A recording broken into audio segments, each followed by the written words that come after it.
ሰላም ሰላም የቻናሌ ቤተሰቦች እንዴት ናችሁ? እኔ በጣም ሰላም ነኝ። እናንተም ሰላም እንደምትሆኑ ተስፋ አደርጋለሁ። ዛሬም ለእናንተ ይጠቅማል ብዬ ያሰብኩትን አንድ ሐሳብ፣ አንድ ምክር ይዤላችሁ መጥቻለሁ።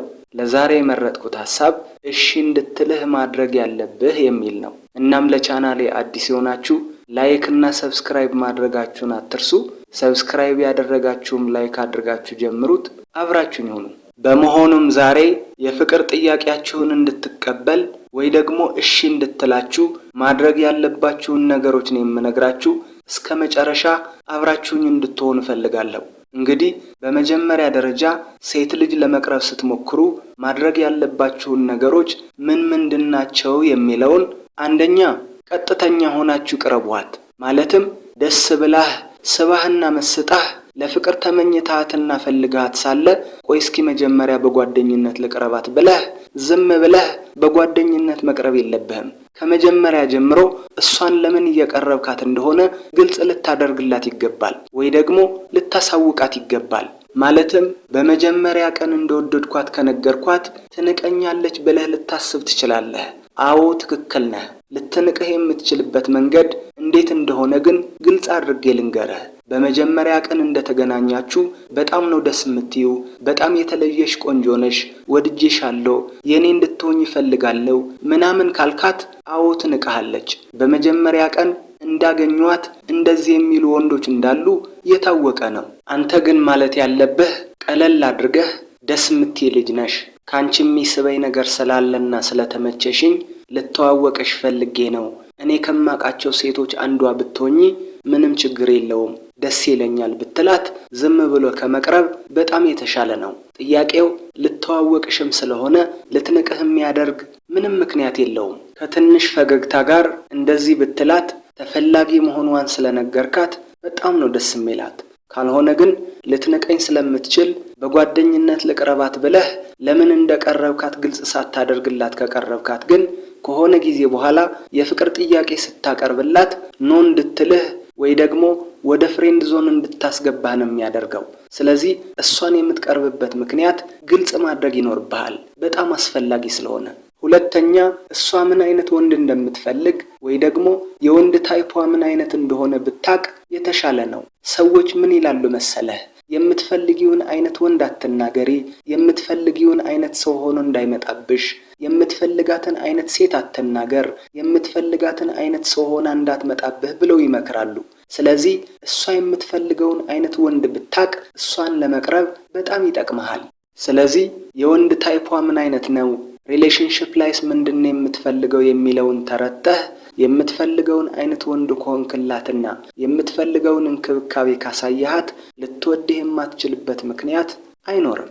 ሶስተኛ የምትፈልገው ነገር በቀጥተኛ መንገድ በኮንፊደንስ እና ክብር በተሞላበት አነጋገር ልትገልጽላት ይገባል። ለምሳሌ ከእሷ ጋር መገናኘትና ሻይ መጠጣት ፈልገህ ወይ ደግሞ እሷን ዴት ማድረግ ፈልገህ ግን ደግሞ ድፍረት አጥተህ ሻይ ልጋብዝሽ ወይ ደግሞ ነገ እንገናኝ ብለህ በቴክስት ከላክላት በቃ ወዲያው ነው የምትንቀህ። ላንተ የነበራትንም ስሜትና ፍላጎት ይቀንሳል። ምክንያቱም እሷን በሆነ መንገድ በአካል አግኝተህ ወይ ደግሞ ስልክ ደውለህ ነው ቀጠሮ እንድታስይዛት የምትፈልገው እንጂ በቴክስት እንድትልክላት አይደለም። ምክንያቱም በቴክስት ስትልክላት ከእሷ ጋር ቆመህ አይን አይኗን እያየህ እሷን ማውራት እንደማትችል ፈሪ ወንድ እንደሆንክና ሴት ማናገር እንደማትችል ትረዳለች። በመሆኑም ካንተ የተሻለ ወንድ እንደሚያስፈልጋትና ሌላ ወንድ እንድታስብ ታደርጋታለህ ማለት ነው። ስለዚህ ክብር በተሞላበት ይሁን እንጂ ከሷ የምትፈልገውን ነገር በስልክ ወይ ደግሞ በአካል አግኝተሃት እሷን መጠየቅ ማፈርና መፍራት የለብህም። ማለትም የምትጠይቀውን ጥያቄ ላላችሁበት የግንኙነት ደረጃ የሚመጥን መሆን አለበት። መቸኮል የለብህም። ለምሳሌ የፍቅር ጥያቄ የምታቀርብላት ከሆነ ከ3 ወር ከ4 ወር በኋላ ሆኖ ግን ደግሞ የፍቅር ግንኙነታችሁን ምን ደረጃ ላይ እንደደረሰ ማስተዋል ያስፈልጋል ማለት ነው። በተጨማሪም የምትጠይቅበትን ጊዜና ቦታ መለየትም በጣም አስፈላጊ ነው። አራተኛ እንክብካቤ ነው። ቀጥረሃት ስትገናኙ በር ከፍተህ ቅድሚያ እሷ እንድትገባ ማድረግ ሊሆን ይችላል። ከመቀመጧ በፊት ወንበሩን ሳብ አድርገህና ወልውለህ እንድትቀመጥ ማድረግ ሊሆን ይችላል። ቀድመህ እሷ የምትፈልገውን እንድታዝዝ ምንድነው የምትፈልጊውን ብለህ እሷን መጠየቅ ሊሆን ይችላል። ቦርሳዋን ከትከሻዋ አውልቀህ ጠረጴዛ ላይ ማስቀመጥ ሊሆን ይችላል። ብቻ በፍቅር ቀጠሮ ጊዜ ለሴት የሚገባትን እንክብካቤ ማድረግ በጣም አስፈላጊ ነው። አምስተኛ የሆነ ነገር እንድታደርግለት ስትፈልግም አታብራራላት። የኔ ቆንጆ እንደዚህ ፈልጌ ነበረ፣ ማሬ ወድጄሻለሁ፣ ከኔ ጋር እንድትሆኚ ፈልጌ ነበረ፣ ወይ ደግሞ ቫኬሽን ልወስድሽ ፈልጌ ነበረ፣ እዚህ ቦታ እራት ልጋብዝሽ ፈልጌ ነበረ ምናምን ብለህ አታብራራላት። ቱማች ማብራራት አያስፈልግም። ታዲያ ማለት ያለብህ ምንድነው? ማሬ እሁድ በዚህ ሰዓት ፕሮግራም አለኝና ከኔ ጋር እንድትሄጂ ፈልጌ ነበር፣ ምን ይመስልሻል? በቃ ምንም ማብራራት አያስፈልግም። ለምን መሰለህ? እሺ ብላ አብራህ ብትሄድም ደስተኛ አትሆንም። ምክንያቱም የነገርካትን ነገር ነው እዛ ሄዳ የሚጠብቃት፣ የተለየ ነገር የለውም። የምታደርግላትን ነገር እዚሁ ነግረሃት ሄዳ የተነገራትን ነገር ስታገኘው ምኑን ደስተኛ ያደርጋታል? ስለዚህ እዚህ ቦታ አብረን እንድንሄድ ፈልጌ ነበር ወይ ደግሞ ካንቺ ጋር ጥሩ ጊዜ ማሳለፍ ፈልጌ ነበር ካልካት በቂ ነው። ሌላው ደግሞ አትለምናት። እባክሽ እዚህ ቦታ አብረን እንሄድ፣ በእናትሽ እንደዚህ እናድርግ፣ እሺ በይኝና እዚህ ቦታ አብረን አይተን እንምጣ፣ ወይ ደግሞ ዞር ብለን እንምጣ፣ እጋብዝሻለሁ እኮ ምናምን። በፍጹም እንደዚህ እንዳትላት።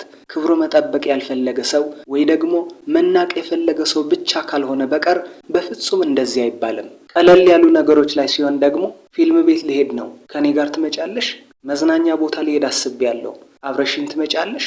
በቃ ግልጽና ቀለል ያለ። ከፈለገች ትመጣለች፣ ካልፈለገች ደግሞ አትመጣም። በእንደዚህ አይነት ሁኔታ ጠይቀሃት እሺ ካላለችህ አልፈለገችም ማለት ነው። ስለዚህ መለመን አይጠበቅብህም። በእንደዚህ ጠይቀሃት እሺ ካላለችህ መለመን ፈልጋለችና ሌላ ጊዜም እንደዚህ እንዳትጠይቃት። መሄድ ስትፈልግ እዚህ ደርሼ ልመጣ ነው፣ የት ካለችህ ፊልም ቤት ደርሼ ልመጣ ነው፣ መዝናኛ ቦታ ልወጣ ነው፣ ወይ ደግሞ የሆነ ጉዳይ አለኝ እዚህ ደርሼ ልመጣ ነው። በቃ በምንም አይነት እንዳትለማመጣት።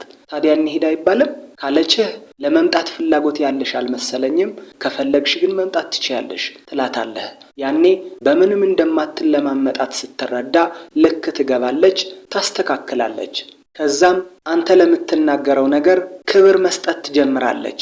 ታዳምጥሃለች፣ ትሰማሃለች። ካልሆነ ግን አንቺ ካልመጣሽም አልሄድም፣ ብቻዬን ይደብረኛል፣ ይቅርብኝ፣ በእናትሽ አብረሽኝ ሂጂ፣ ጋብዝሻለሁ፣ የፈለግሽውን ነገር ጠይቅኝ፣ አደርግልሻለሁ ምናምን ካልካት ግን በቃ ላንተ የነበራት ስሜትና ፍላጎት ይቀንሳል። ምክንያቱም ከሷ ውጪ መሄጃ የሌለህ፣ ከሷ ውጪ ህይወት የሌለህ፣ ካንተ ጋር ጊዜ የሚያሳልፍ ጓደኛ ይሁን የቅርብ ሰው እንደሌለህ ነው የምትረዳው። ይሄ ደግሞ እንድትንቅህና እንድትርቅህ ነው የሚያደርገው።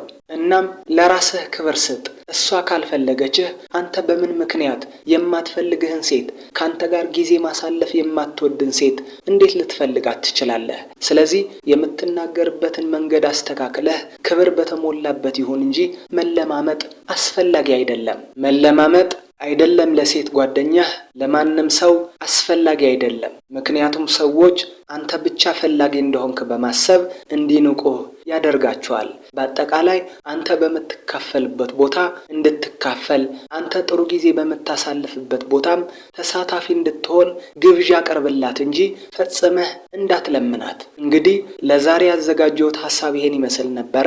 ላይክ እና ሰብስክራይብ ማድረጋችሁን አትርሱ። ከተመቻችሁም ሼር አድርጉት። የተሰማችሁንን ኮሜንት ላይ አስቀምጡልኝ። በቀጣይ ቪዲዮ እስክንገናኝ ቻው ቻው፣ ሰላም ሁኑልኝ።